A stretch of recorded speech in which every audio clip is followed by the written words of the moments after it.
All right, so we're on to the kettlebell snatch now, and I'm going to teach you two ways to do the kettlebell snatch. One, the first one we're going to do is the half snatch, which is for all you beginners out there.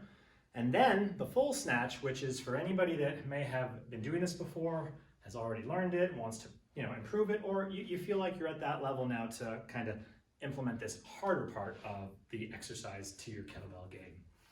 So once again, the kettlebell snatch, the objective is to pick it up, swing it through the legs, up overhead in one motion, and then you're not putting it back down. You are basically swinging it back down through the legs, and boom, up overhead again one more time.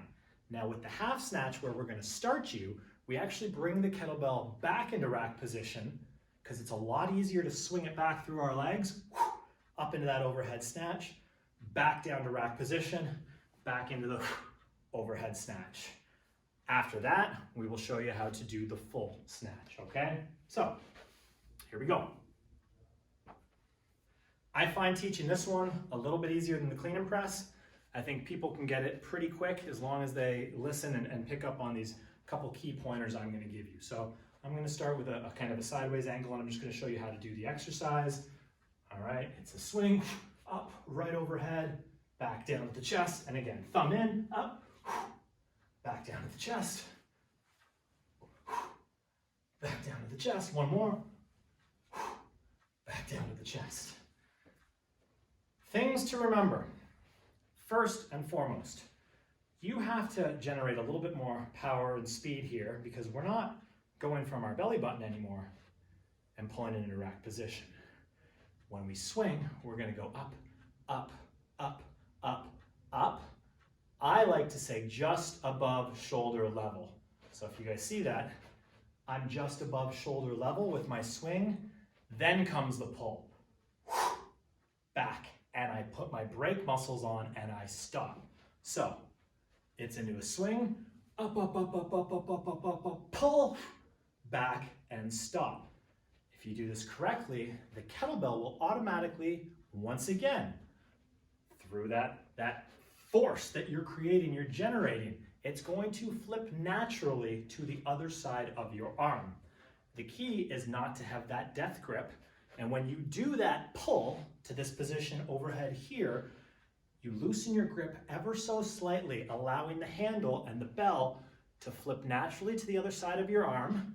And then when you lock out, you squeeze the handle together while stopping the arm. You don't let your arm go back, and you don't let your wrist and hand go back. You have your hand, your fingers closed around the kettlebell.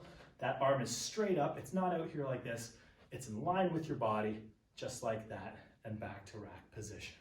So let's do it from a front angle for you. Boom. Pull. Down. Pull. Down. One more pull. And down. The other thing you can see me doing is when I swing it between my legs, my thumb is turning in once again. What you don't want to do is have your hand on the kettlebell like this, swing it, and flip it like that. You're not flipping the kettlebell, guys. It's not a flip up, and when we do the other version, it's not a flip down. All that will do is hurt your wrist a lot and tear the crap out of your hands. It'll take all these calluses, you probably see all mine right there, it'll tear them wide open and you'll bleed and it'll be gross and nobody will want to touch the same kettlebells as you. So don't flip the kettlebell. Ways around flipping the kettlebell: turn your thumb inwards, and then as you start to swing up, that's when things go straight. So thumb in initially, and then straight, straight, straight, straight, straight, pull back, kettlebell will flip naturally. It's almost like you're scooping some ice cream, letting it land on the other side. Think of it as a scoop almost, okay? Same thing other side. Swing up, boom, and down to the chest. Up, down to the chest. One more. All right, you can see from overhead position, what I do after it's up like this is I just pull it right back in to this resting rack position. If it's getting you tired, if it's heavy, have your other hand there just to support it as well.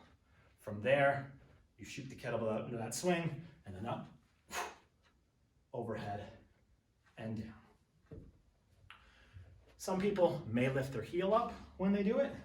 They may snatch like this and lift their heel up. That heel is just creating a little bit of extra power to get that kettlebell up overhead. We're not going to go into that advanced movement right now. God, some of the people I studied under who do competitive, kettlebell sport, they look like Gumby when they do the snatch, because the snatch competitively is done for 10 minutes straight. 10 minutes nonstop. You get as many repetitions as you can. And these guys look like zombies and Gumby. Their bodies are so loose because they need to go nonstop. So the objective is not to be all tight and tense and tiring yourself out. It's to stay loose. And it's really beautiful to watch. Go on YouTube and type in kettlebell snatch competition, kettlebell sport, and watch how they do it. You'll be mind blown how simple they make it look, with heavy weights too. Okay, let's go on and teach you the full snatch now, which involves the cork screw. The cork screw is the way to swing the kettlebell down. We're no longer bringing it down like this in the half snatch. We're actually swinging it back down. But I showed you before, we don't want to flip the kettlebell. We're not flipping, and it's a mistake I used to make. It's a mistake a lot of people make. When they snatch it up overhead, they just flip it back down. They flip it back down. I see people still to this day train with kettlebells regularly doing that. And again, it's just a way to tear the skin right off your hands. What you need to do is what we call the cork screw. So from this overhead position, it's almost like an S. We begin to turn the hand in, and then the kettlebell comes down, and we have to return it to that thumb pointing in position. So let's watch from straight on, and you can kind of get an idea what I'm talking about. So up, good, corkscrew, good, up, corkscrew, up, turn, up, turn. See what I'm doing there, guys? I'm like this, then the palms turning, then the hands turning. So remember when we did that dead weighted clean and press? That same turn is essentially bringing the kettlebell back down, but only instead of coming down in a straight line, you're swinging into that corkscrew. So from the side, up, corkscrew, up, corkscrew, up, corkscrew, up, one more, corkscrew. Now the important thing with the corkscrew, and I think the most commonly made mistake, is people will tend to swing it outwards to the side. You don't want to corkscrew to the side. You need to maintain that midline position in your body. So the midline position in your body. And you're just making that S with your arm. So that's how you swing the kettlebell up into the snatch overhead and swing it back down. It's how they do it in competition style. It's how you do it safely. It's how you do it effectively. It's how you don't tear the skin off your hands. And you're also less likely to throw, toss, damage the kettlebell, or hurt somebody else. And remember, we always talk about safety. Safety is very important. So there you have it. We've done the clean, we've done the push press, the clean and press, and now the overhead half snatch and the corkscrew into the full snatch. Let's go to some overhead kettlebell exercises, some of my favorites. Really gonna test your flexibility, and we will keep it going, all right?